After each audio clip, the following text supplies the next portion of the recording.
पंजाब केसरी में आप सबका स्वागत है। मैं हूं Chandrashekhar Dharni, Federation of Private School Welfare Association के अध्यक्ष कुलभूषण शर्मा जी हमारे साथ मौजूद हैं। शर्मा जी, आज आपने 25 सूत्रीय एक मांग पत्र दिखाया अभी मीडिया से बातचीत करते हुए, और उसके लिए एक पुस्तक भी आपने कहा कि जल्दी प्रकाशित की जाएगी। क्या है उस मांग पत्र में? उस मांग पत्र में छोटे से छोटे स्कूल से लेकर बड़े से बड़े स्कूल की मांगे हैं और हर प्रकार की मांगे हैं। जैसे छोटे स्कूलों की जगह को कम करने की मांग के 200 गज जो है दिल्ली की तर्ज पर 200 गज की प्राइमरी की जगह की जाए। इसी प्रकार जो 600 एग्जिस्टिंग स्कूल्स रह गए हैं उनके लिए हमने कहा कि ये लोग बहुत परेशान हैं और बहुत ये लुटपुट चुके हैं, तो इनके लिए एक ऐसी व्यवस्था बनाई जाए कि भी इन के साथ अब कोई ये इस तरह का मेथड ना चले, इनको कोई जो है नीचे से रोक ना सके। और अगर इनका हक बनता है तो इनको बिना परेशानी के वो हक मिले। तो वो उन्होंने इस बात को भी माना कि उनका एक ऑनलाइन पोर्टल जो है वो बनाया जाए जिससे जो भी इसका हकदार है उसको सीधा इसका हक मिले, ये भी बात है। और प्लेज मनी जो है वो बहुत ज़्यादा 5-6 लाख से लेके करोड़ों रुपए जो है प्राइवेट स्कूलों से ली जा रही थी, तो उसका भी हमने इशू उठाया कि पूरे हिंदुस्तान में इतनी प्लेज मनी नहीं है, सीबीएसई भी इतनी प्लेज मनी नहीं लेता, तो वो प्लेज मनी भी जो है वो उसी सीबीएसई की तर्ज पे की जाए। ऐसे प्लेवे स्कूल जो है वो कोविड के दौर के बाद खुले ही नहीं हैं और अर्ली चाइल्डहुड के एजुकेशन के बाद ईसीसी की न्यू एजुकेशन पॉलिसी भी कर रही है, तो उनको भी खोल कर जो एजुकेशन को बिल्कुल स्ट्रीमलाइन में लाया जाए। और इसी प्रकार जो है और बिजली के बिल के जो माफ़ी के मामले थे, एससीबीसी जो बच्चे थे उनके बोर्ड में पहले जो है एग्ज़ाम फीस माफ़ हुआ करती थी, वो जो है दोबारा माफ़ की जाए। तो ऐसे अनगिनत 25 तरह के मसले जो हैं हमने एक एक स्कूल के मसले जो अनरिकॉग्नाइज्ड स्कूलों के पटे नहीं हो रहे वो भी हमने मामले उठाए। टोटल कितने स्कूल आपकी एसोसिएशन या यूनियन के नीचे, झंडे के नीचे?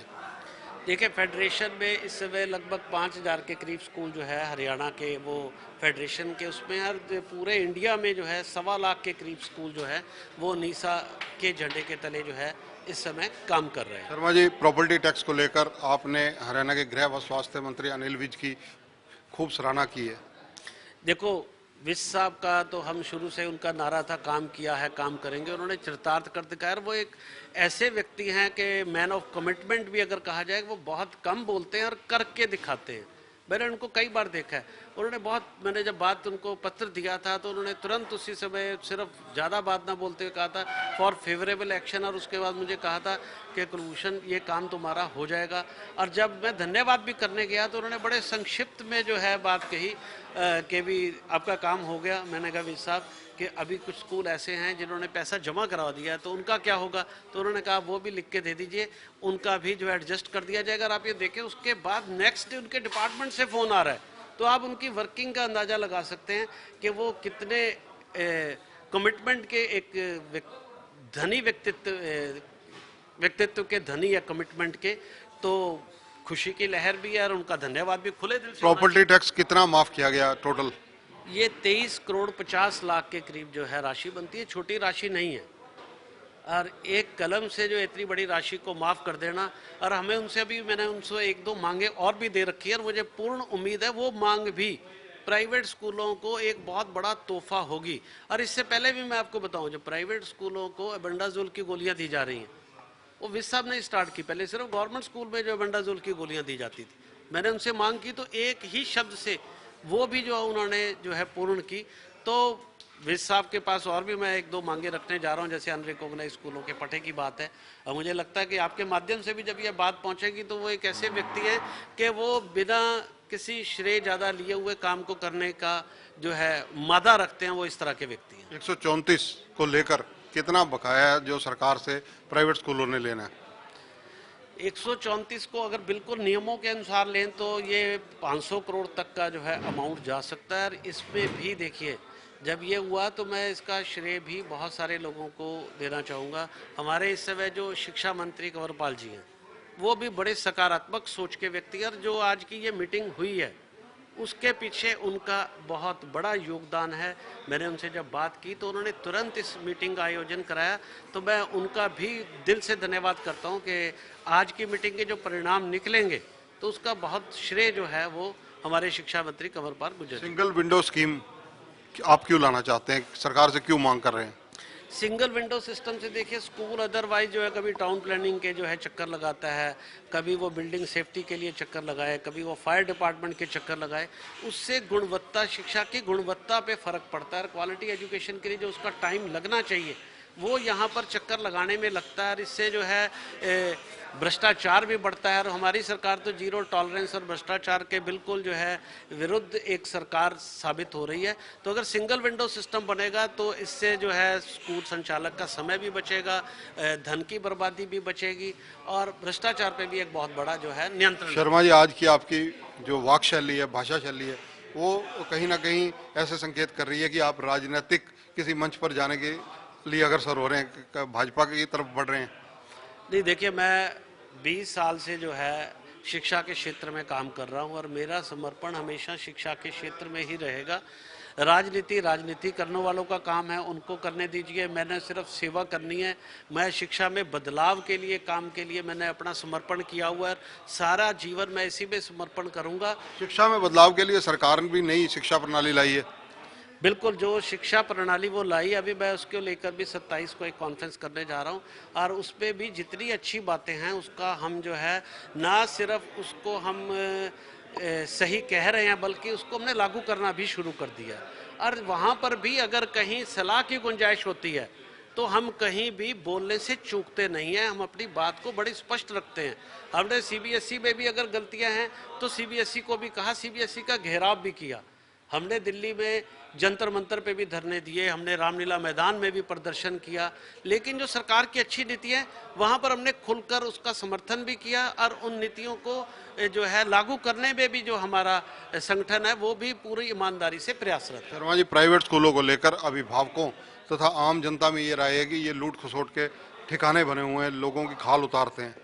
देखो, इसके ऊपर हमारी निसा का एक बहुत बड़ा जो है वो हमारा एक एम है कि जो ये बातें आती कि प्राइवेट स्कूल जो है पैसे लेते हैं, लूट खसूट करते हैं। अभी गवर्नमेंट इसके लिए फी रेगुलेटरी बिल भी ला रही है, तो उससे भी जो अभिभावकों की कुछ परेशानियां थी, या कुछ स्कूल जो अगर जिस भाषा में आप चाहते हैं कि वो गलत कर रहे थे, उन पे भी नियंत्रण होगा। हमें भी उस पर सहमत है, अगर कोई गलत करे तो हम उसके साथ नहीं है। और हमारी सरकार से एक मांग और भी है, पेरेंट्स को पैसे में दिक्कत है, तो हम डीबीटी की बात करते हैं हमेशा कि सरकार सिर्फ सरकारी एम्प्लॉइज को नहीं, प्राइवेट लोगों को भी शिक्षा भत्ता दे, जिसकी मांग हम लगातार करते जा रहे हैं कि 3000 से 3500 रुपये पर मंथ अगर बच्चों को दे दी जाए तो ये सारी चीज़ें ख़त्म हो जाएंगी। और ज़्यादातर स्कूल जो है इसी रेंज पे चलते हैं। फिर ट्रांसपेरेंसी करने में भी जो है स्कूल चूके कतराएंगे नहीं।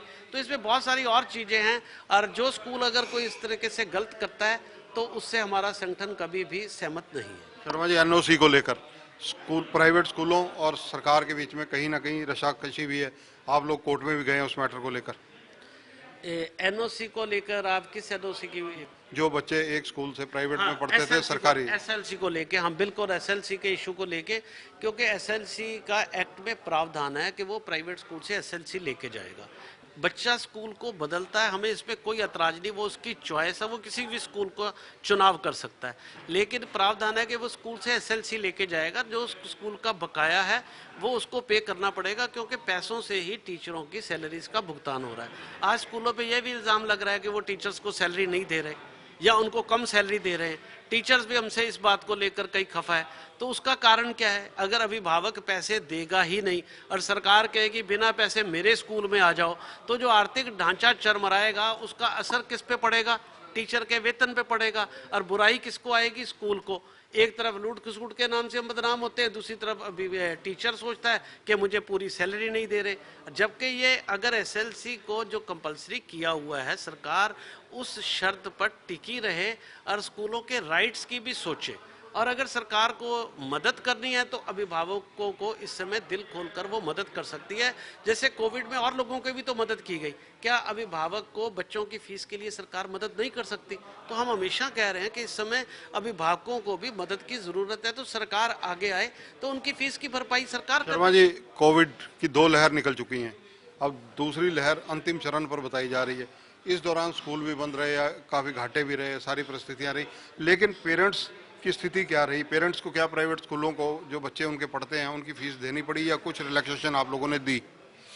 देखिए, बहुत सारे अभिभावकों को हमने रिलैक्सेशन दी, बहुत सारे स्कूलों ने एनुअल चार्ज और दूसरे चार्ज नहीं लिए, और फीसों में भी बहुत सारे स्कूलों ने कटौती की और बहुत सारे स्कूलों ने फीसों में बढ़ोतरी नहीं की, बस इसके चार्जेस नहीं लिए गए। बहुत सारे हुए, और किसी अभिभावक ने आकर अगर अपनी समस्या बताई तो उसमें भी प्राइवेट स्कूलों ने एडजस्ट किया, चंद कुछ स्कूलों को छोड़कर, और वहाँ पर अभिभावक को प्रॉब्लम भी नहीं थी। अगर कोई बड़े स्कूल थे तो वहाँ अभिभावक को समस्या ही नहीं थी।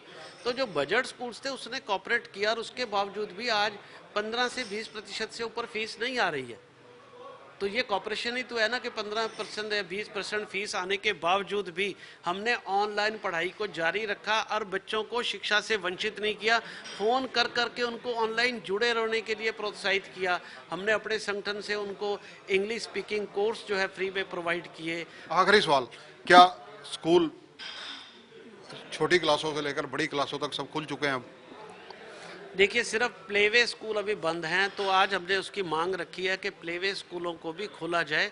और अभी 50% स्ट्रेंथ की बात थी, अब ये 100% स्ट्रेंथ की बात आ रही है, लेकिन अभी स्कूलों में पूरी तरह से बच्चों की आवाजाही नहीं है, जैसे पहले थी उस तरह से अभी नहीं है। धन्यवाद। तो ये हैं कुलभूषण शर्मा जी, जो खुलकर सारे मुद्दों पर चर्चा कर रहे थे। 25 सूत्रीय कार्यक्रम की एक पुस्तक भी ये जल्दी प्रकाशित करने जा रहे हैं। और हरियाणा के गृह व स्वास्थ्य मंत्री, निकाय मंत्री अनिल विज की जिस तरह से ये तारीफ कर रहे हैं और इनका खुलकर कहना है कि काम किया है, काम करेंगे, ये अनिल विज जब एमएलए होते थे तब कहा करते थे, और आज इस चीज़ को सार्थक करके दिखा रहे हैं। कैमरामैन संजय सिंह के साथ चंद्रशेखर धरनी, पंजाब केसरी टीवी, चंडीगढ़। हमसे जुड़े रहने के लिए हमारे YouTube चैनल को सब्सक्राइब करें और नई वीडियो की नोटिफिकेशन के लिए बेल आइकॉन को दबाएं। अगर आप ये वीडियो Facebook पर देख रहे हैं तो लाइक जरूर करें और ज्यादा से ज्यादा शेयर करें। धन्यवाद।